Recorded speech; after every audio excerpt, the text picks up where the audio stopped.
शाम के 4 बज चुके हैं। ब्रेक के बाद एक बार फिर से आप सभी का स्वागत है। आपके साथ मैं हूं चित्रा त्रिपाठी। इस वक्त की सबसे बड़ी खबर आप तक लगातार हम पहुंचा रहे हैं। पुष्कर सिंह धामी उत्तराखंड के नए मुख्यमंत्री होंगे।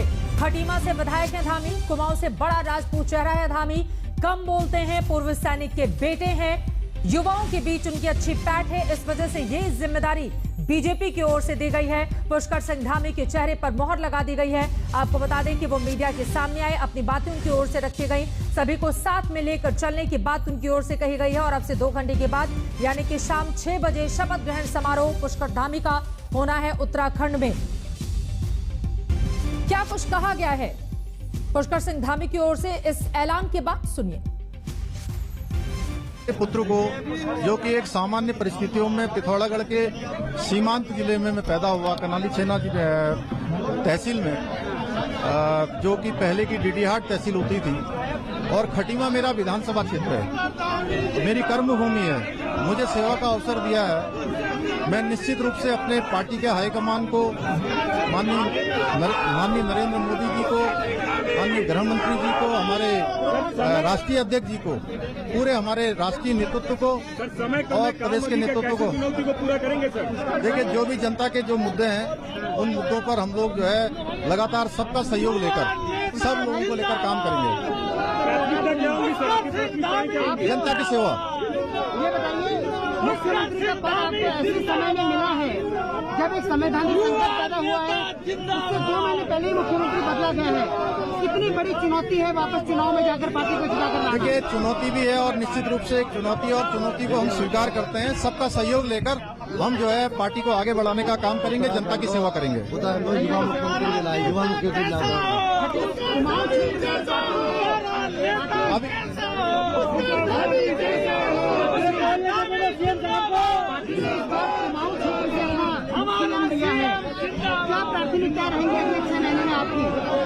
देखिए, मैंने कहा कि जनता की सेवा, और निश्चित रूप से जो मेरे पूर्ववर्ती लोगों ने जो काम को आगे बढ़ाया है, उस काम को आगे बढ़ाऊंगा। चलिए,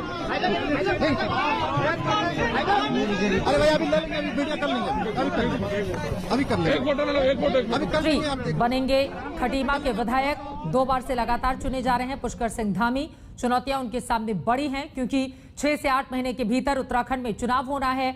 70 में से 57 सीटें 2017 में भारतीय जनता पार्टी ने हासिल की थी। ऐसे में दोबारा क्या कमल खिल पाएगा, और उसको खिलाने की जिम्मेदारी अब इसी चेहरे पर होगी, जिसके बारे में लगातार हम आपको जानकारी दे रहे हैं।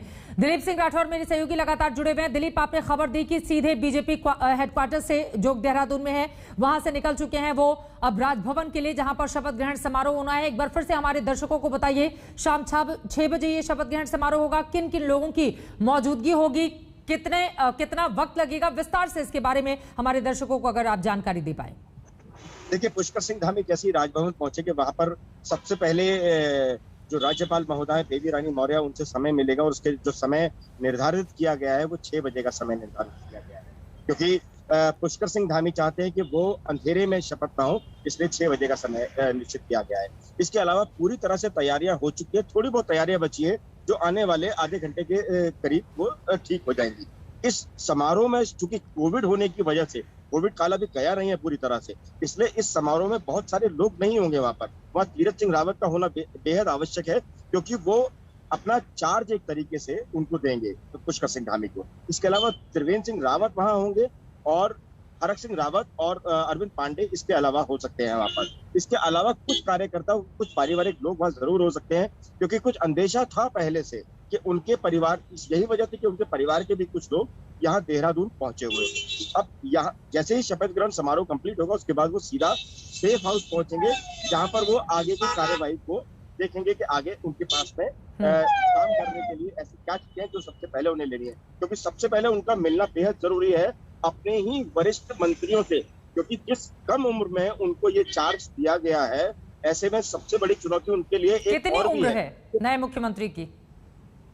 देखिए, 40 से कम, 40 के करीब उम्र के हैं पुष्कर सिंह धामी, और ऐसे में सबसे बड़ी मुश्किल उनके लिए ये होगी कि जो उनके वरिष्ठ सहयोगी हैं, जो कद्दावर नेता माने जाते हैं, चाहे वो हरक सिंह रावत हो, अरविंद पांडे हो, यशपाल आर्या हो, या फिर गणेश जोशी हो, तो ऐसे में उनके साथ तारतम्य बिठाना उनके लिए एक बहुत बड़ी चुनौती होगा। तारतम्य बिठाना बड़ी चुनौती होगी। फुल फ्रेम में जरा दिखाइए, 20 साल में 11 मुख्यमंत्री कैसे उत्तराखंड राज्य, एक छोटा सा राज्य, 70 विधानसभा की सीटें, लेकिन 5 सालों तक सिर्फ नारायण दत्त तिवारी ही एकमात्र ऐसा चेहरा रहे जिन्होंने अपने कार्यकाल को पूरा किया। बाकी किसी भी चेहरे ने 5 साल के कार्यकाल को पूरा नहीं किया है। नित्यानंद स्वामी, आपको बता दें कि जब साल 2000 में यूपी से अलग होकर उत्तराखंड राज्य बना था, उस समय सबसे पहले नित्यानंद स्वामी, फिर भगत सिंह कोश्यारी। पहला चुनाव होता है जिसमें कांग्रेस की सरकार बनती है, नारायण दत्त तिवारी मुख्यमंत्री बनते हैं। इसके पहले वो उत्तर प्रदेश के भी मुख्यमंत्री रह चुके थे, जब संयुक्त रूप से उत्तर प्रदेश और उत्तराखंड एक राज्य हुआ करते थे। नारायण दत्त तिवारी ही एकमात्र ऐसा चेहरा रहे उत्तराखंड के जिन्होंने 5 सालों का कार्यकाल पूरा किया। उसके बाद चाहे बीजेपी का चेहरा रहा हो या फिर कांग्रेस पार्टी का चेहरा रहा हो, किसी ने भी वहां पर 5 सालों का कार्यकाल अपना एज अ सीएम पूरा नहीं किया है। फिर भुवन चंद्र खंडूरी आते हैं, फिर रमेश पोखरियाल। नारायण दत्त तिवारी के 5 साल पूरे होने के बाद सरकार बदल जाती है। बीजेपी की सरकार बनने के बाद भुवन चंद्र खंडूरी को मौका दिया जाता है, लेकिन फिर बदलकर रमेश पोखरियाल निशंक आते हैं, फिर उनको बदलकर भुवन चंद्र खंडूरी आते हैं, फिर विजय बहुगुणा आते हैं जब सरकार वहां पर फिर से बदलती है, फिर हरीश रावत उसके बाद आते हैं, त्रिवेंद्र सिंह रावत बीजेपी की सरकार बनने पर, फिर तीरथ सिंह रावत और उसके बाद पुष्कर सिंह धामी। आप देखिए 20 साल में 11 मुख्यमंत्री किस तरह से बने हैं उत्तराखंड के इस छोटे से राज्य जहां पर 70 विधानसभा की सीटें हैं, लेकिन ये अपने आप में बहुत ज्यादा महत्वपूर्ण राज्य भारतीय जनता पार्टी, कांग्रेस पार्टी के लिए और अब तमाम दूसरी पार्टियां भी, चाहे आम आदमी पार्टी हो या दूसरे और दल, लगातार अपनी नजर बनाए हुए हैं। मंजीत नेगी मेरे सहयोगी जुड़ चुके हैं ज्यादा जानकारी के साथ। मंजीत, लगातार उत्तराखंड की खबर सबसे पहले हमारे दर्शकों तक आप पहुंचाते रहे हैं, आप खुद भी वहां से हैं। मैं चाहूंगी ये जो नए मुख्यमंत्री हैं इनके बारे में हमारे दर्शकों को आप जानकारी दीजिए, क्योंकि पुष्कर सिंह धामी एक युवा चेहरा जिस पर बीजेपी ने बहुत बड़ा दांव लगाया है, उनको फूलों का गुलदस्ता बार बार भेंट किया जा रहा है उनके समर्थकों कार्यकर्ताओं की ओर से, लेकिन बहुत सारे कांटों के साथ वो खुद भी इस बात को महसूस कर रहे होंगे।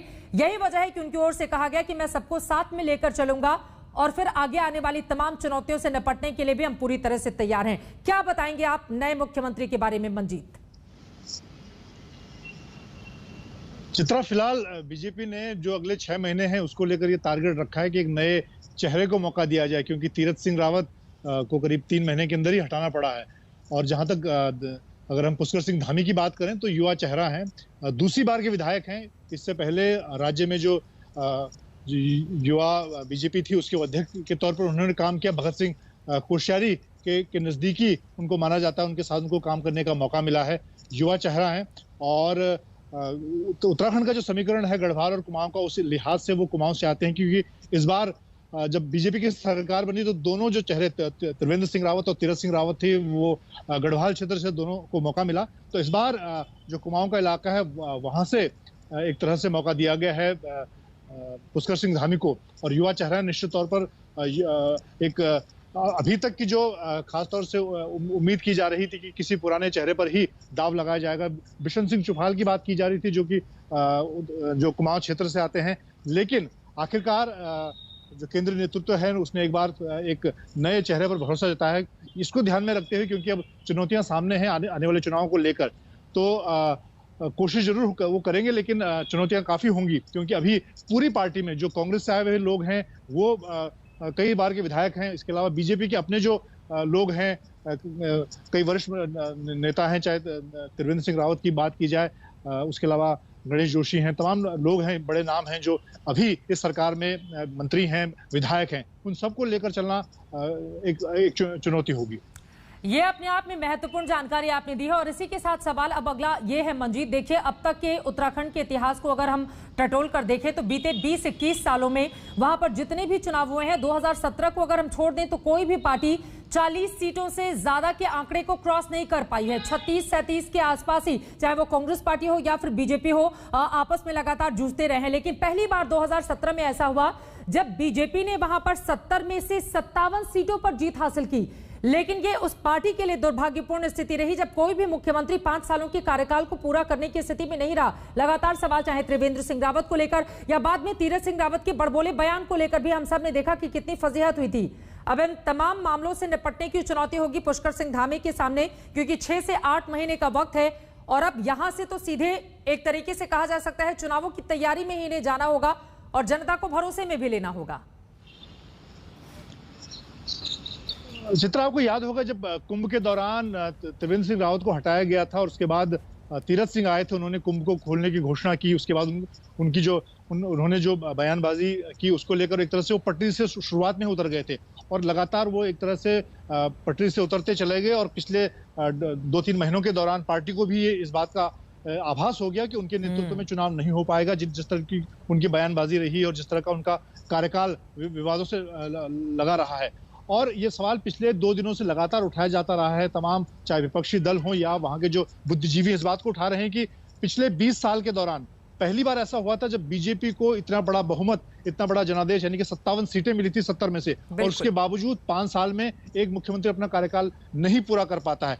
ऐसे में इस बार अब अगले 6 महीनों में एक तरह से अपनी जो बची हुई पूंजी है उसको बचाने की कोशिश पार्टी आलाकमान की तरफ से की गई है कि उन चेहरों, उन पुराने लोगों पर दाव नहीं लगाया गया जो पहले से जो लोगों के बीच में है, बल्कि एक ऐसे चेहरों को मौका दिया गया जो शायद कुछ पार्टी के लिए चमत्कार कर पाए।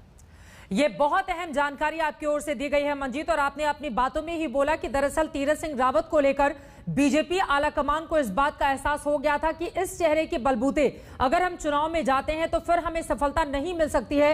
एक के बाद एक जिस तरह के उनके बयान सामने आए थे, तो क्या इस बात को माना जाए कि दरअसल संवैधानिक संकट तो है ही, उसको लेकर निशाना साधते हुए दरअसल बीजेपी ने यह बड़ा दांव खेल दिया, क्योंकि अगर तीरथ सिंह रावत को आगे करके उस चेहरे के बलबूते उत्तराखंड में चुनावों में जाया जाता तो हो सकता है बीजेपी का प्रदर्शन खराब रहता, और अब इसी वजह से जिम्मेदारी सीधे सौंप दी गई है पुष्कर सिंह धामी को।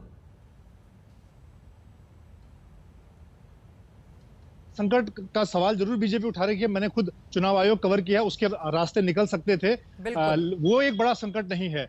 दूसरी बड़ी बात, कल खुद तीरथ सिंह रावत का ये कहना था बिना कैमरे के, उनका ये कहना था कि वो अपने 6 महीने का जो उनका कार्यकाल है वो सितंबर में जाकर पूरा होता है, यानी कि वो अभी कुछ और महीने मुख्यमंत्री के तौर पर रह सकते थे और उसके बाद 2-3 महीने का समय बचता।